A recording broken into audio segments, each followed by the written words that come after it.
जी अस्सलाम वालेकुम। आज के लेक्चर में हम देखेंगे कि आज हमारा जो है वो 7वां लेक्चर है। उसमें हम देखेंगे कि हम एक फुल फ्लैज जो है हमने HTML के काफ़ी चीज़ें हमने कवर कर ली हैं और हमारा इंशाल्लाह ताला तकरीबन तमाम टैग्स जो है HTML के मुकम्मल हो चुके हैं। हम देखेंगे कि हम एक फुल फ्लैज एक बनी हुई वेबसाइट को हम एक प्रैक्टिस करने के लिए कॉपी किस तरह कर सकते हैं। तो सबसे पहले तो हम जो एग्ज़ाम्पल हम ले रहे हैं इस कोर्स के अंदर, जो एग्ज़ाम्पल वेबसाइट हम यूज़ कर रहे हैं वो है UOG की वेबसाइट। तो उसको हम ओपन कर लेते हैं और हम सेम टू सेम इसी वेबसाइट को अगर आपने अपने कंप्यूटर के अंदर ऑफलाइन रन करना है और उसकी चीज़ों को चेंज करना है अपनी मर्ज़ी के मुताबिक, ज़रूरी नहीं कि यही वेबसाइट हो, कोई भी वेबसाइट जो बनी हुई है एक फुल फ्लैज, उसका कोड आप फ्रंट एंड का वो कॉपी कर सकते हैं। कॉपी किस तरह कर सकते हैं, क्योंकि कोई भी दुनिया की वेबसाइट उसने चलना तब ही है जब उसका सारे का सारा कोड जो है वो ब्राउज़र के ऊपर आके रन होगा। तो जाहिर सी बात है जब कोड ब्राउज़र के ऊपर आएगा तभी उसने रन होना है। तो जब वो कोड ब्राउज़र के ऊपर आता है तो आप उसको कोड को ब्राउज़र के ऊपर से ही आप कॉपी करके आप उसको ऑफलाइन भी आप चला सकते हैं और अपनी मर्ज़ी के मुताबिक उसको चेंज करके आप अपनी प्रैक्टिस कर सकते हैं। फॉर एग्ज़ाम्पल ये वेबसाइट है, ये सारी वेबसाइट को मैं चाहता हूँ कि इसका जो फ्रंट पेज है, सिर्फ ये जो फ्रंट पेज पे आपको सारी चीज़ें जो नज़र आ रही हैं, जो पिक्चर्स नज़र आ रही हैं, ये सारी की सारी वो जो कॉपी हो जाएं। तो सबसे पहले मैंने आपको कहा था कि आपने इंस्पेक्ट के एलिमेंट में जाना है। अगर आपने इसके कोड को देखना है कि इसके कोड के अंदर कौन कौन सी चीज़ें हैं, तो इंस्पेक्ट एलिमेंट के अंदर आप जाएंगे तो आपको सोर्सेज़ का फ़ोल्डर, तीसरे नंबर पे एक सोर्सेज़ का ऑप्शन है, वो आपको जो है वो नज़र आएगा। तो ये आप देख सकते हैं कि इसका जो फाइल है वो मेन फाइल के अंदर और ये जितने भी फ़ोल्डर हैं इन सब के अंदर जो भी अब एक बात आपने जहन में रखनी है कि जो आप पेज ओपन किया होगा ना आपने, फॉर एग्जांपल अब मैंने मेन पेज ओपन किया हुआ है, तो इन फोल्डर के अंदर सिर्फ वो मेन पेज की ही फाइल्स आएंगी, वो सारी फाइल्स नहीं आएंगी जिन्होंने रन, मतलब कि जो बाकी पेजेस पे भी जो डेटा है वो नहीं आएगा। सिर्फ ये जो पेज आपके सामने जो ओपन हुआ है इस वेबसाइट का, सिर्फ यही पेज आपके पास जो है वो शो होगा। तो मैं क्या करता हूँ, इसको जो है वो मैं ओपन करता हूँ। तो ये सारा जो कोड है इसको मैं सिलेक्ट ऑल करके पहले तो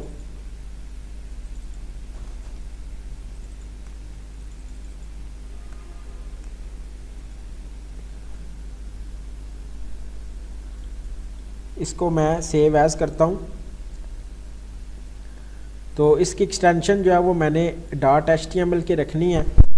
इधर इसका मैं इंडेक्स रख देता हूँ, नाम कोई भी आप नाम रख सकते हैं। इंडेक्स रखेंगे तो ऑटो चलेगा, मतलब कि आप उसको कॉल करने की ज़रूरत नहीं है, वो खुद ही वो चीज़ जो है वो रन हो जाएगी। क्योंकि अभी PHP का कोड तो हमने किया नहीं है, जाहिर सी बात है PHP का जो कोड है वो ब्राउज़र के ऊपर ही रन होता है, रिक्वेस्ट जाती है तो बैकएंड का कोड जो है वो डिस्प्ले नहीं होता, जबकि फ्रंट एंड का कोड जो है वो आपको मिल सकता है। तो मैं डेस्कटॉप के ऊपर एक फ़ोल्डर क्रिएट कर लेता हूँ UOG नेम का, उस फोल्डर के अंदर ही मैं ये सारी फाइल्स रखता हूँ। आपने डायरेक्टरी का बिल्कुल ध्यान रखना है, जिधर जिधर जो फाइल पड़ी हुई है उधर ही आपने वो फाइल्स को रखना है, तभी ही आपकी जो ये सारी फाइल है वो अच्छे तरीके से जो है वो रन होंगी।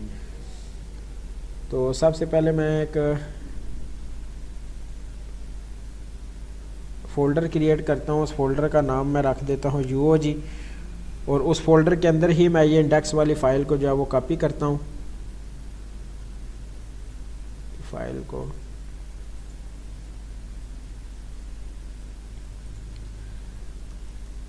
इसकी एक्सटेंशन आपने चले मेन ही रहने देते हैं, उसका नाम कोई भी आप वैसे रख सकते हैं।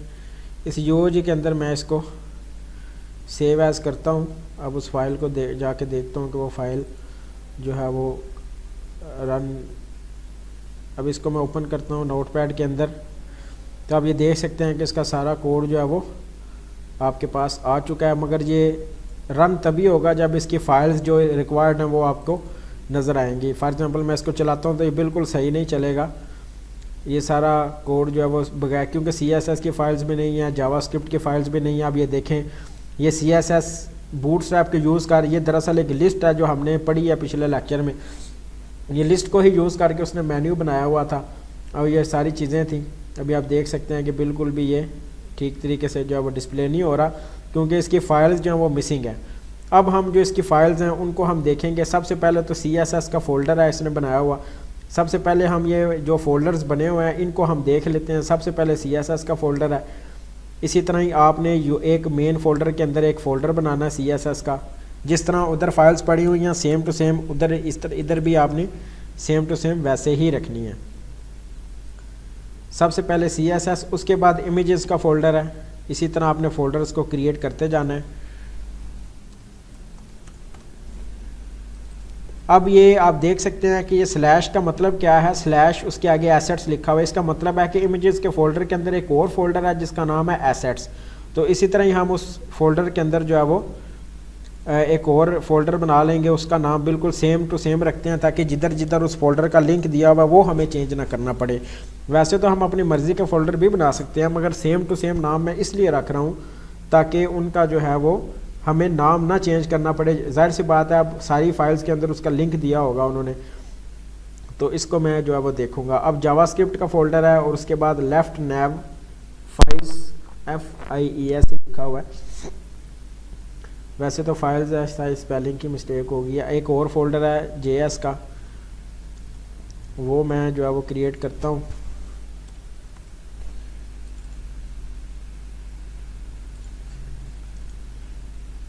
उसके बाद लेफ्ट नैव, जो स्पेलिंग उधर लिखे हुए हैं सेम टू सेम आपने इधर भी लिख देने हैं, कोई डिफरेंस नहीं होना चाहिए ताकि हमें कोई भी वो मस्ट और GOG अपलोड। एक और फोल्डर है मस्ट,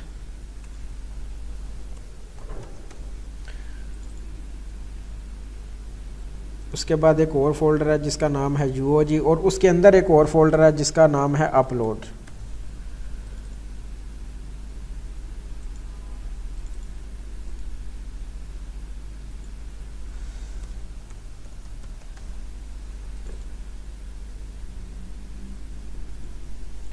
तो ये आप देख सकते हैं कि GOG के अंदर, अब ये CSS के अंदर मैं ओपन करता हूँ तो ये सारी फाइल्स जो CSS की हैं ये सारी उस फोल्डर के अंदर आनी चाहिए। तो सेम टू सेम सिंपल मैं इनको सेव एज़ करूँगा तो अब GOG के अंदर CSS के फ़ोल्डर में ये फ़ाइल आनी चाहिए। डायरेक्ट इसकी आपने देखनी है कि इसकी जो एक्सटेंशन है वो ठीक है या नहीं। एक्सटेंशन इसकी CSS, नाम भी उसका बिल्कुल सेम, तो आपने इसको सेव एज़ जो है वो कर देना है। इसी तरह ही बूटस्ट्रैप का ऑफलाइन उसने फाइल्स जो है वो डाउनलोड कर ली हुई हैं, बजाय इसके कि ऑनलाइन लिंक देने के। ये अपनी मर्ज़ी होती है, आप ऑफलाइन भी चला सकते हैं बूटस्ट्रैप को, ऑनलाइन भी चला सकते हैं। तो ये सारी फाइल्स बारी बारी मैं उस फोल्डर के अंदर जो है वो कॉपी कर लूँगा। कोई भी वेबसाइट किसी भी किस्म की, इस तरह आप उसका सारा का सारा फ्रंट एंड जो है वो कॉपी कर सकते हैं। जो बड़ी बड़ी वेबसाइट्स बनती हैं, अगर वो फॉर एग्ज़ाम्पल एक क्लाइंट ऐसा आता है जो कहता है यार ये वेबसाइट सेम टू सेम मुझे इस तरह की चाहिए, तो उसका यही तरीका है, बिल्कुल सिंपल वे है, सिंपल मेथड है। अब इसके अंदर इमेजेस का फ़ोल्डर है, उसके अंदर एसेट्स का फ़ोल्डर है। एसेट्स के अंदर अब जाके ये सारी चीज़ें जो है वो पड़ी हुई हैं। एसेट्स के अंदर एक और फोल्डर है आइकन्स का, वो हम उसको क्रिएट कर लेते हैं पहले। ये इमेजेस का फ़ोल्डर है एसेट्स का, इसके अंदर एक और फोल्डर है आइकन्स का, उसको पहले फ़ोल्डर्स आपने सारे क्रिएट कर लेने हैं ताकि फ़ाइल्स जो है वो अपनी ओरिजिनल जगह पे वो सेव हो सकें। तो एसेट्स के अंदर ये सारी इमेजेस हैं, पहले हम इनको देख लेते हैं। इसको आपने टैब पे ही ओपन करना है, न्यू टैब पे, तभी ये आपकी इमेज जो है वो सेव होगी।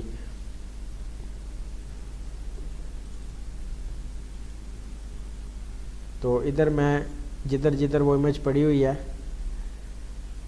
अब ये सारे आइकन्स हैं जो वेबसाइट में डिस्प्ले हो रहे थे।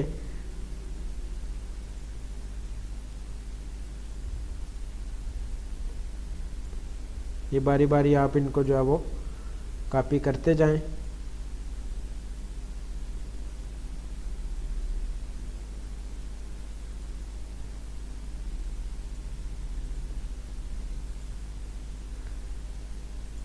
और मुख्तलिफ़ टेक्नोलॉजीज़ के अंदर जो वेबसाइट्स बनी होती हैं, अब ये PHP के अंदर जो वेबसाइट बनी हुई हैं उनका तो यही तरीका है जैसे जैसे हम इस कोर्स को आगे बढ़ाते जाएंगे बाकी मेथड भी हम देखते जाएंगे कि वर्डप्रेस की वेबसाइट को किस तरह कॉपी किया जा सकता है, वो भी हम देखेंगे। बाकी जो टेक्नोलॉजीज़ हैं उनकी वेब जावास्क्रिप्ट जिस तरह नोड जेएस की वेबसाइट को किस तरह कॉपी किया जा सकता है वो भी हम देखेंगे। तो ये हमने सारी इमेज पिक्चर्स का, अब आइकन्स के अंदर एक ही पिक्चर पड़ी हुई है जो मैं उस बिल्कुल छोटी सी ये पिक्चर है। अब ये आइकन के अंदर इसको मैं कर देता हूँ सेव। अब ये आइकन वाला सारा डेटा जो है वो कॉपी हो चुका है इमेजेस वाला। अब जेएस की फाइल्स हैं, जेएस की फाइल्स के अंदर कोई फोल्डर नहीं है, इसका मतलब है कि सारी की सारी फाइल्स को मैं जो है वो, अब ये सारी की सारी जावास्क्रिप्ट की फाइल हैं जो हम जेएस के फोल्डर के अंदर हम रखेंगे। अब ये ऑटोमेटिकली जेएस का फोल्डर जो है वो आपने इधर से सिलेक्ट करना है, इसके अंदर आपने वो सारी फाइल्स को आपने सेव करते जाना है।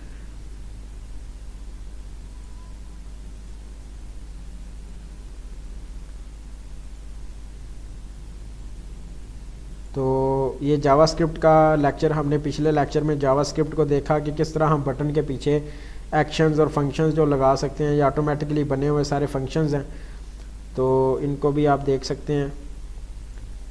इसको jQuery एक लाइब्रेरी है जावास्क्रिप्ट की जिसके अंदर बिल्ट इन फंक्शनैलिटी सारी मौजूद है। बिल्ट इन फंक्शंस को आप यूज़ कर सकते हैं, बजाय इसके कि आप खुद बनाएं, वो सारा कोड खुद करें, पहले से बने हुए फंक्शंस मौजूद हैं वो आप यूज़ करें।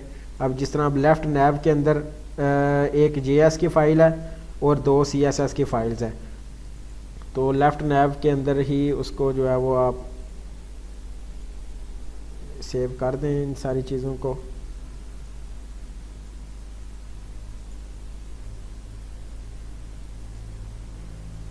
अब सिर्फ एक ही एक मस्ट का फोल्डर है जिसके अंदर 3 CSS, बिल्कुल इसको मैं मस्ट के फोल्डर में रखता हूँ। ये बूटस्ट्रैप का है, डाउनलोडेड फाइल है। jQuery को भी हम देखेंगे इसी लेक्चर में, जब जावास्क्रिप्ट को हम पढ़ेंगे jQuery को भी हम साथ ही कवर करेंगे। ये सिर्फ एक प्रैक्टिस के लिए मैं आपको ये चीज़ें बता रहा हूँ पहले, ताकि आप प्रैक्टिस खूब कर लें जब हम उसके ऊपर जाएं। अब इसके अंदर जो है वो 3 फोल्डर्स हैं, इवेंट्स का, फीचर लिंक का और होम पेज टाइटल्स का। होम पेज टाइल्स ही है। इवेंट्स का फोल्डर है, UOG के अंदर अपलोड का फोल्डर है, तो इसको हम देख लेते हैं। UOG के अंदर अपलोड का फोल्डर, उसके अंदर 3 फोल्डर हैं। उन फोल्डर का नाम है, एक का नाम है इवेंट्स, वो फोल्डर हम क्रिएट कर लेते हैं इधर।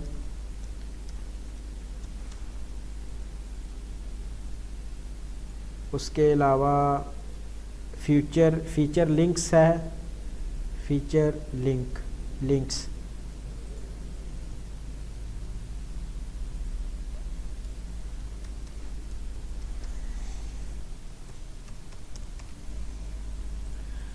और उसके बाद जो है वो होम पेज टाइल्स ही है। बिल्कुल ये बंदे को बिल्कुल स्पेलिंग नहीं आते जिसने ये वेबसाइट बनाई हुई है।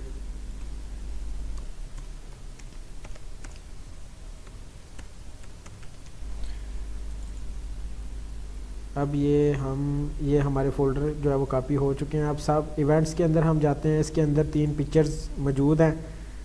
बिल्कुल जी, ये पिक्चर जो यूज़ हुई थी हमारे होम पेज के अंदर, इधर आप अपनी पिक्चर भी आप लगा सकते हैं। इसके अंदर UOG का फोल्डर था, अपलोड का था, इवेंट्स का था, और इवेंट्स के अंदर ही ये पिक्चर्स थी, सारी 3 पिक्चर्स थी।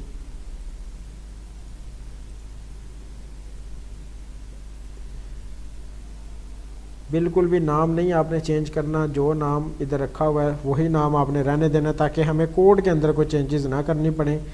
अगर कोड के अंदर चेंजेस करनी पड़ी तो वो बहुत ही ज़्यादा टाइम हमारा वेस्ट हो जाएगा। तो ये फीचर लिंक्स को भी हम बारी बारी उस फोल्डर के अंदर जो है वो कॉपी हम कर लेते हैं।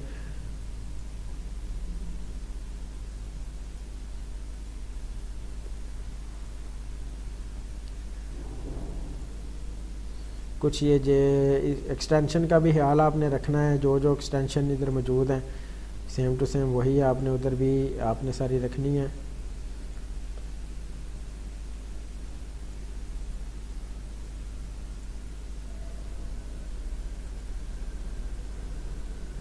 ये नीचे बस एक ही और रह गई है। वैसे तो डायरेक्ट भी फ़ोल्डर को कॉपी किया जा सकता था, मगर सिर्फ कुछ वेबसाइट्स ऐसी हैं जिधर फ़ोल्डर होते नहीं हैं, तो इसलिए मैंने आपको सारा शुरू से ही वो तरीका बता दिया। अब ये जो बिल्कुल ब्लर हो जाता था ये उसके लिए हैं, ये होम पेज टाइल्स जो हैं ये उसके लिए थी।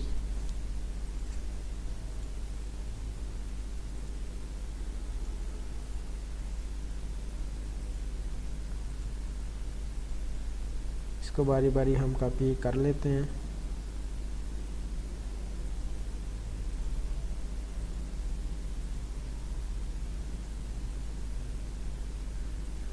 अब तो काफ़ी मेरे ख्याल में होस्टिंग के अंदर उन्होंने ही ऑप्शन दिया होता है माइग्रेट का, वो सिर्फ माइग्रेट को आपने चलाना होता है तो वो सारी की सारी वेबसाइट जो ऑलरेडी बनी होती है वो सारी माइग्रेट हो जाती है। बस उसकी शर्त ये है कि आपको उसके सी पैनल का पासवर्ड आता हो। वो रिक्वेस्ट करके आप ले सकते हैं किसी से भी कि यार ये तुम्हारी वेबसाइट मुझे चाहिए, मैंने इसको कॉपी करना है, तो बजाय ये लंबा प्रोसेस करने के डायरेक्ट ही आप उसे क्रीडेंशियल्स मांग के ये सारा काम आप कर सकते हैं। तो ये भी एक ऑप्शन मौजूद है।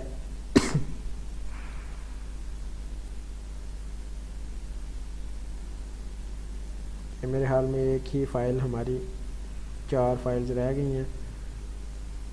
इसके बाद हमारी जितनी भी फाइल्स जो मिसिंग थी वो सारी हमारे पास मौजूद होंगी। वो सारे का सारा डेटा जो है वो हमारे पास आ चुका है। तो अब वो जो भी फाइल्स मिसिंग थी वो सारी अच्छे तरीके से आपकी रन हो सकती हैं। और इसको आप एज अ डेमो प्रोजेक्ट, आपको ये असाइनमेंट भी चलें, इसी को हम फॉलो कर रहे हैं तो इसी की असाइनमेंट आपको मैं दे दूँगा, यही असाइनमेंट आपने करनी है। तो ये अब हमारा सारा ये नीचे ऑनलाइन लिंक हैं, ये ऑलरेडी उधर लगे होंगे स्लाइडर का, जिस तरह ये slider.php है, ये ऑनलाइन उसने यूज़ किया हुआ है। ये जो og.edu.pk के अंदर ये सारी ये जितने भी ये फ़ोल्डर हैं ये स्लाइडर के मौजूद हैं। तो इसको भी आप देख सकते हैं, इसको भी आप कॉपी कर सकते हैं। स्लाइडर का अगर किसी को ना पता हो, चलता हो, तो वो स्लाइडर का कोड इधर से कॉपी कर सकते हैं। अब ये सारा कोड हमारे पास कॉपी हो चुका है। ये डेटा टेबल्स हैं, इनका कोड इधर मौजूद है, जावास्क्रिप्ट के अंदर हमने यूज़ किया ये सारा। ये क्लाउडफ्लेयर जो है ये हमारा यूज़ होता है सिक्योरिटी के लिए, ये हम सिक्योरिटी के लिए हम इस्तेमाल कर सकते हैं उसे। तो अब हम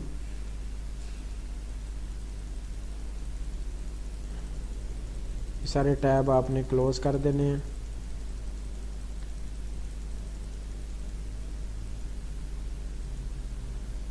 तो अब हम चलते हैं जी अपने ऑफलाइन, ये बिल्कुल मैंने क्लोज़ कर दिया है।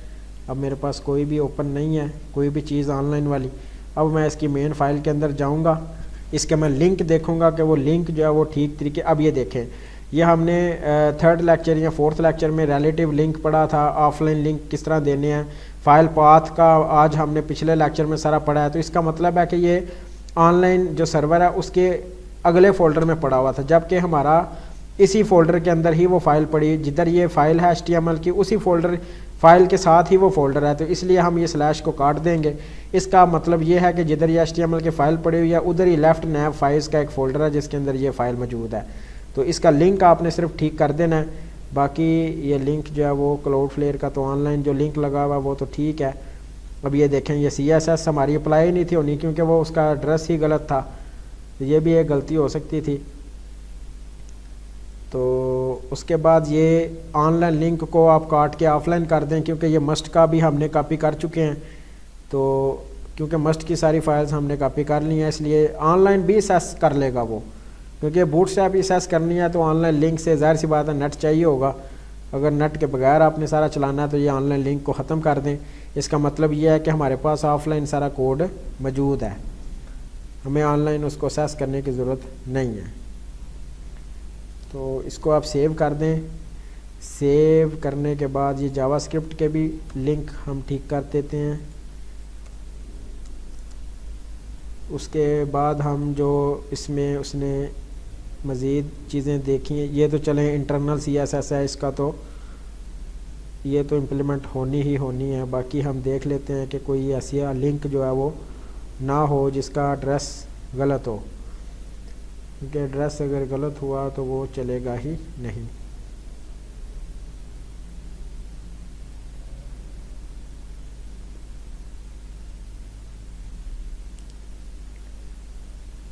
सो ये नीचे मेरे हाल में हम देख लेते हैं। अब ये देखें, ये आप इसको जावास्क्रिप्ट की फ़ाइल्स एक्सेसिबल नहीं थी, इसके लिए ये ऑनलाइन सर्वर के लिए आपको करना होता है। अगर आपकी फ़ाइल्स कहीं और पड़ी हों तो उसको डायरेक्ट चलाने के लिए आप ये लिंक जो है वो दे सकते हैं। ये भी ठीक काम ने कर लिया है। और उसके बाद चलें, ये तो अब ये टारगेट वाली भी सारी चीज़ें हम पढ़ चुके हैं। ये फॉर्म वाला नेक्स्ट लेक्चर में हमने कवर करना है।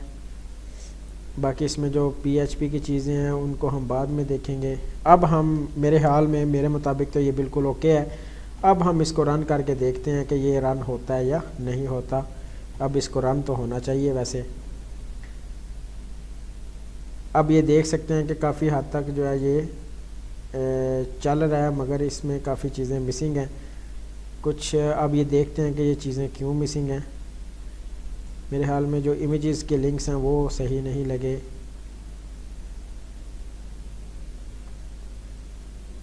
दोबारा से हम इसको देख लेते हैं। उसके अलावा left nav.js must app CSS,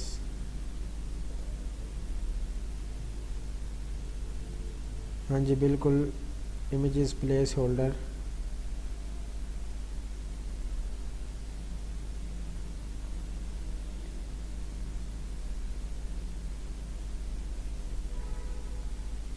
इसको हम मज़ीद इसकी इमेजेस को देखते हैं कि किधर किधर वो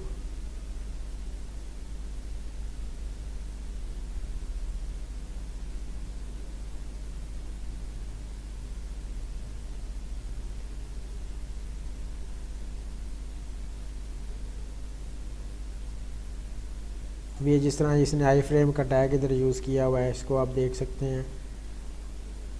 ये भी यूट्यूब की ही वीडियो इसने यूज़ की हुई है।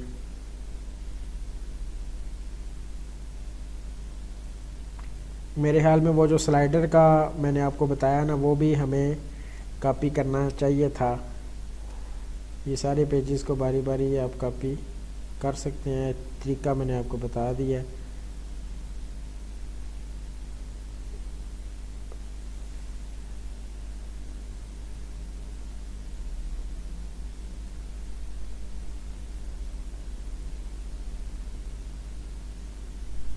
इसके अलावा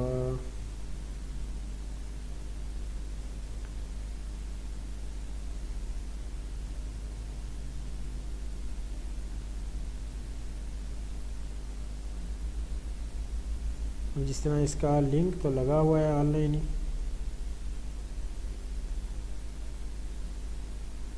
मगर फिर भी हम इसको काट के इसका जो लिंक है वो हम ऑफलाइन कर देते हैं। UOG के अंदर अपलोड का फोल्डर है, उसके अंदर ये लिंक मौजूद है।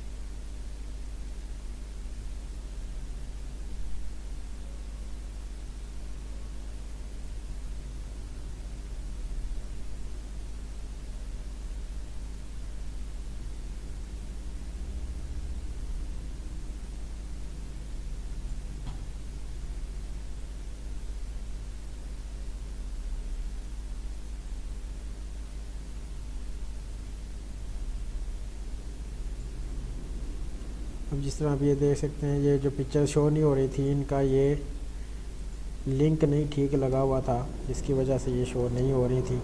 पिक्चर्स का ही मसला आ रहा था, बाकी तो सारी CSS वगैरह जो है वो इम्प्लीमेंट हो चुकी है।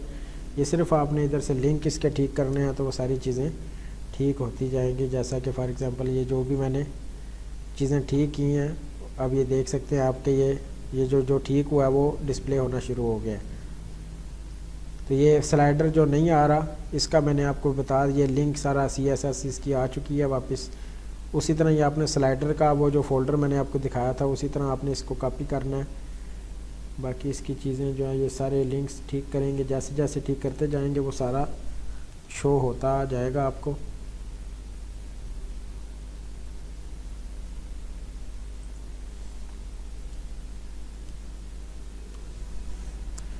तो यही तरीका है। मैं इसको थोड़ा टाइम लगेगा, मैं इसको सारा ठीक करके आपको मज़ीद अगले लेक्चर में बता दूंगा इसकी। बाकी अब ये देखें, जिसका मैं वो ठीक करता जा रहा हूँ वो चीज़ डिस्प्ले होती जा रही है। तो इसी तरह स्लाइडर का भी आप जब कॉपी कर लेंगे तो वो सारा, अब दरअसल ये ऑल ऑफलाइन चीज़ चल रही है जिसकी वजह से वो गेट नहीं कर पा रहा। जो भी लिंक, सिर्फ लिंक ही आपने ठीक करने हैं तो ये आपकी साइट जो है वो बिल्कुल जो है वो ओके हो जाएगी। जी ठीक है।